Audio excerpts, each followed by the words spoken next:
Latest ആയിട്ട് രേണു സുതി ഉണ്ടെങ്കിൽ ഇൻസ്റ്റാഗ്രാമിൽ ഒരു വീഡിയോ ഇട്ടിട്ടുണ്ടായിരുന്നു. ആ ഒരു വീഡിയോയ്ക്കകത്ത് ഭയങ്കരമായിട്ട് ദേഷ്യപ്പെട്ടൊക്കെയായിരുന്നു വീഡിയോ ചെയ്തിട്ടുണ്ടായിരുന്നത്.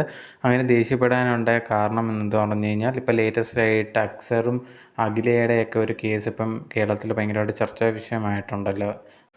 അക്സർ എന്ന് പറഞ്ഞ ആ ഒരു വ്യക്തി ആ ഒരു കുട്ടിയെ കൊന്നിട്ടുണ്ടായിരുന്നു. ആ ഒരു വാർത്ത വന്നതിന് ശേഷം കുറേയധികം പേര് അക്സറിനെതിരെയൊക്കെ ഭയങ്കരമായിട്ടുള്ള രീതിയിൽ വീഡിയോസും കാര്യങ്ങളൊക്കെ ചെയ്തിട്ടുണ്ടായിരുന്നു. അക്സറിനെ വെറുതെ വിടരുത് എന്നുള്ള രീതിയിലൊക്കെ അവരവരെ ഒപ്പീനിയൻ എല്ലാം സോഷ്യൽ മീഡിയയിൽ പങ്കുവെക്കുന്നുണ്ടായിരുന്നു.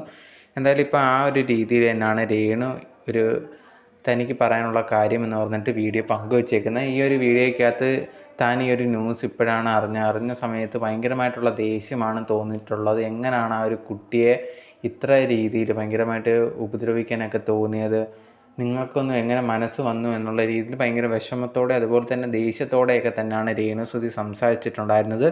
ഈ ഒരു വീഡിയോ പുറത്തു വന്നതിന് ശേഷം രേണുവിന് വളരെ സപ്പോർട്ടായിട്ടും കുറേയധികം പേര് സംസാരിക്കുന്നുണ്ടായിരുന്നു. മറ്റു ചിലർ നെഗറ്റീവായിട്ടും പറയുന്നുണ്ടായിരുന്നു.